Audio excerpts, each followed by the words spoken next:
लेकिन समर्थन करते, विरोध करते करते वह हावी हो गया। लेकिन इतना जल्दी हावी नहीं हुआ। बताइए, हावी होने में उसको फिर सैकड़ों साल लगा। 10 साल 20 साल लगा क्या? नहीं, सैकड़ों साल में लगा। और सैकड़ों साल में लगा, क्यों लगा?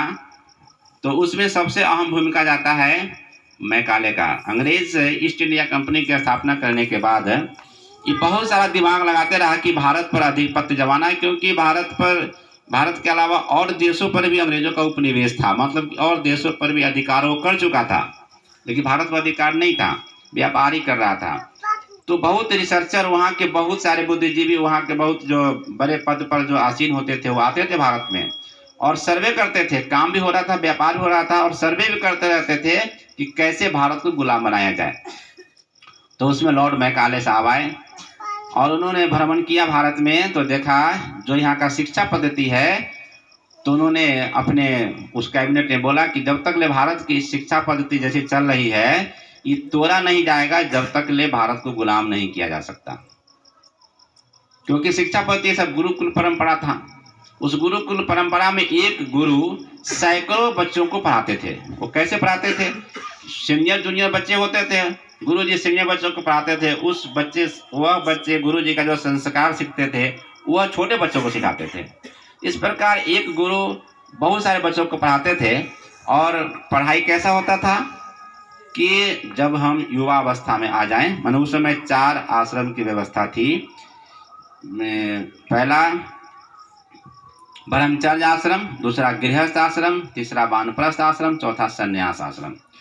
तो ब्रह्मचर्य आश्रम में ज्ञानार्जन करने का समय होता है वो 25 साल की उम्र तक। मानिए कि आदमी का उम्र जो 100 साल एवरेज माना गया था, तो उस 100 साल में 25 साल ब्रह्मचर्य का जीवन जीना है।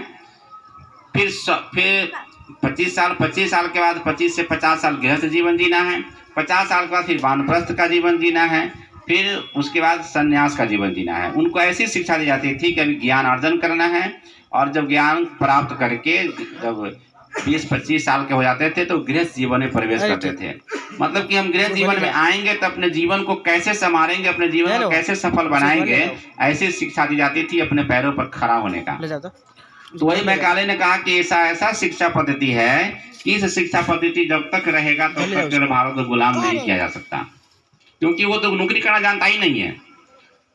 और हमारे यहाँ नौकरी करेगा, हम कोई आदमी दूसरे के अधीन रहना शुरू करेगा तब तो गुलाम बनाएंगे ना।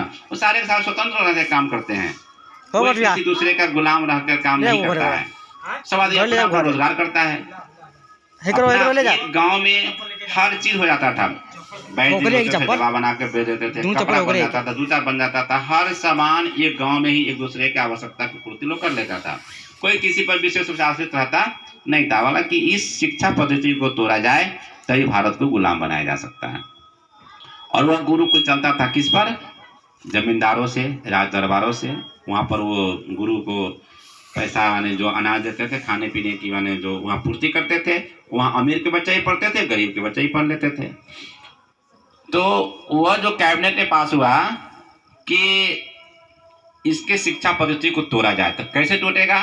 तो जो जमींदार वर्ग के लोग हैं, जो धनी वर्ग के लोग हैं, उनको जो कि अंग्रेज को साथ देते थे वो, तो उनके बच्चों को अलग पढ़ाया जाए। उनको ये दिया जाए कि हम जो स्कूल खोलते हैं उसमें पढ़ेंगे तो बड़े अधिकारी बनेंगे, ये बनेंगे वो बनेंगे, उनका प्रलोभन दिया गया। और इस प्रकार से थोड़ा सा लोगों का दिमाग टूटा। जब उनका स्कूल खोला तो धनी वर्ग के लोग उसमें जाने लगे। तो जब धनी वर्ग के लोग उसमें जाएंगे तो इस गुरुकुल को सहायता बंद कर दिया गया, कम कर दिया गया। धीरे धीरे गुरुकुल परंपरा टूट गया। अब जो बच्चे पढ़े तो क्या बने? अंग्रेज के पदाधिकारी, अंग्रेज के कर्मचारी नौकरी करने लगे। और इस प्रकार से भारत पर वो गुलाम कर लिया, क्योंकि चलो भाई अब मेरा कहना मानेगा। इस बीच इस बात की सच्चाई है, नहीं विश्वास हो तो आप इतिहास पढ़ कर देखें। मैकाले की शिक्षा नीति, वो शिक्षा नीति से ही भारत गुलाम हुआ। तो फिर से, और सब भारत सोने की चिड़िया थी, जगत गुरु था, दुनिया के ज्ञान देता था। और आज के दिन में फिर पुनः भारत उसी श्रेणी में लौटने वाला है। तो कैसे लौटेगा? हम आपके प्रयास से लौटेगा।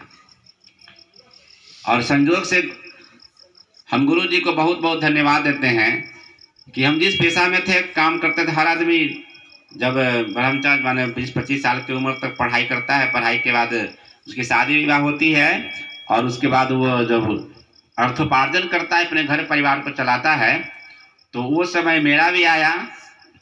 मैं भी पढ़ लिख करके हमेशा कुछ न कुछ करते रहने का प्रयास किया, बैठ करके निकम्मा नहीं रहा। और जब कुछ कामों में आया तो वो करते करते ये शिक्षक की नौकरी मिल गई।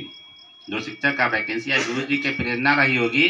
मैंने सोचा नहीं था कि मैं शिक्षक बन जाऊंगा, क्योंकि जो समय जो परिस्थिति होता है उसके अनुसार काम करने का ये जो शिक्षा पद्धति था ना, मैं काले वाला हम बहुत पहले पढ़े थे, इसलिए हम अधिक नौकरी के पीछे हम दौड़ भाग नहीं किए।